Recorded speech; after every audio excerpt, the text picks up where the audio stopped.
Cristiano রোনালদোর ক্যারিয়ারে সবচেয়ে বড় ডু অর ডাই ম্যাচ দেখতে যাচ্ছে পুরো ফুটবল বিশ্ব, যেখানে মায়ামি স্টেডিয়ামে কলম্বিয়ার মুখোমুখি হতে যাচ্ছে পর্তুগাল। যদিও পর্তুগাল 4 পয়েন্ট নিয়ে ইতোমধ্যে 2026 ফিফা বিশ্বকাপের নকআউট রাউন্ড অফ 32 নিশ্চিত করে ফেলেছে। তবুও কলম্বিয়ার বিরুদ্ধে ম্যাচটি পর্তুগালের জন্য একটি অল আউট ফাইনাল, কারণ এই ম্যাচের ফলাফলের ওপরই অফিসিয়ালি নির্ধারিত হবে নকআউট স্টেজে পর্তুগালের প্রতিপক্ষ কে হতে যাচ্ছে।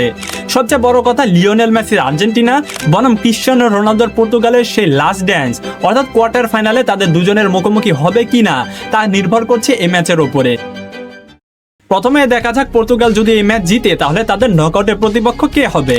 পর্তুগাল যদি কলম্বিয়াকে হারিয়ে গ্রুপ কে চ্যাম্পিয়ন হতে পারে তবে ফিফা ব্র্যাকেটের নিয়ম অনুযায়ী তারা একটা সুবিধাজনক অবস্থানে চলে যাবে। রাউন্ড অফ 32-এ আসল প্রতিপক্ষ গ্রুপ কে এর চ্যাম্পিয়ন মুখোমুখি হবে group D, E, I, J অথবা এল এর অন্যতম সেরা তৃতীয় স্থান অর্জনকারীর সাথে।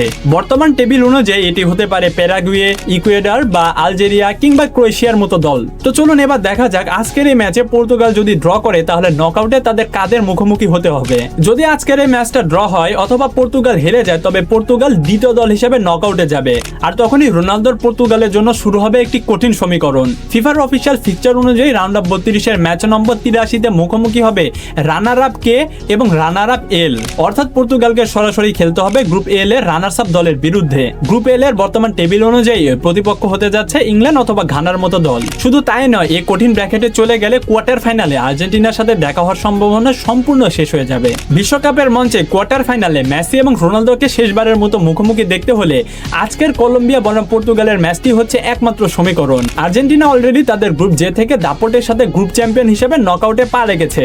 ফিফার অফিসিয়াল ব্র্যাকেট অনুযায়ী আর্জেন্টিনা এবং পর্তুগাল দুই দলকে নিজ নিজ গ্রুপের চ্যাম্পিয়ন হতে হবে এবং নকআউটের প্রথম দুটি বাধা পার করতে হবে, তবেই কোয়ার্টার ফাইনালে তাদের দেখা হবে, যার জন্য পর্তুগালকে কলম্বিয়ার বিরুদ্ধে এই ম্যাচে অবশ্যই জয় আনতেই হবে। ট্যাকটিক্যাল দিক থেকে পর্তুগাল ভার্সেস কলম্বিয়া এই ম্যাচটি হতে যাচ্ছে হাই ভোল্টেজ অ্যাটাক বনাম রক সলিড ডিফেন্সের লড়াই। কলম্বিয়া এই মুহূর্তে ল্যাটিন আমেরিকার অন্যতম সবচেয়ে ফিজিক্যাল এবং হাই প্রেসিং ফুটবল খেলা দল। কলম্বিয়ার ড্যানিয়েল মুনোস অলরেডি উইং দিয়ে দুর্দান্ত ফর্মে আছেন। ডেটা বলছে কলম্বিয়া তাদের শেষ কয়েকটি আন্তর্জাতিক ম্যাচে ব্রাজিল, স্পেন এবং জার্মানি এই তিন জায়ান্টকে হারিয়ে এখানে এসেছে। এবার কথা বলা যাক পর্তুগালের মিডফিল্ড ডমিনেশন ও রোনালদো ফ্যাক্টর নিয়ে। পর্তুগাল তাদের আগের ম্যাচে অবিশ্বাস্য 78% এভারেজ পজিশন ধরে রেখেছিল।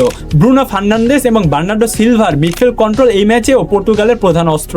সবচেয়ে বড় কথা, ক্রিশ্চিয়ানো রোনালদো অলরেডি ফর্মে ফিরে গেছেন এবং বিশ্বের একমাত্র খেলোয়াড় হিসেবে টানা 6টি বিশ্বকাপে গোল করার এক অনন্য রেকর্ড গড়েছেন ক্রিশ্চিয়ানো। ফার্স্ট হাফে যদি পর্তুগাল গোল বের করতে পারে তবে ম্যাচে তাদের নিয়ন্ত্রণ চলে আসবে, কিন্তু সেকেন্ড হাফে কলম্বিয়ার কাউন্টার অ্যাটাক আটকাতে ডিফেন্সকে হাইলাইন মেইনটেইন করতে হবে। তবে পর্তুগালের জন্য কলম্বিয়া একটু চ্যালেঞ্জ হবে, এই কারণে কলম্বিয়ার রেকর্ড আছে তারা ভালো প্লেয়ারকে কিভাবে ইনজুরি করে দেয়। তো যাই হোক, অপটার সুপার কম্পিউটার অ্যানালাইসিস বলছে এই ম্যাচটি জেতার দৌড়ে পর্তুগাল কিছুটা এগিয়ে রয়েছে। পর্তুগালের জয়ের সম্ভাবনা 48.2%, কলম্বিয়ার জয়ের সম্ভাবনা 26.5% এবং ম্যাচটি ড্র হওয়ার সম্ভাবনা 25.3%।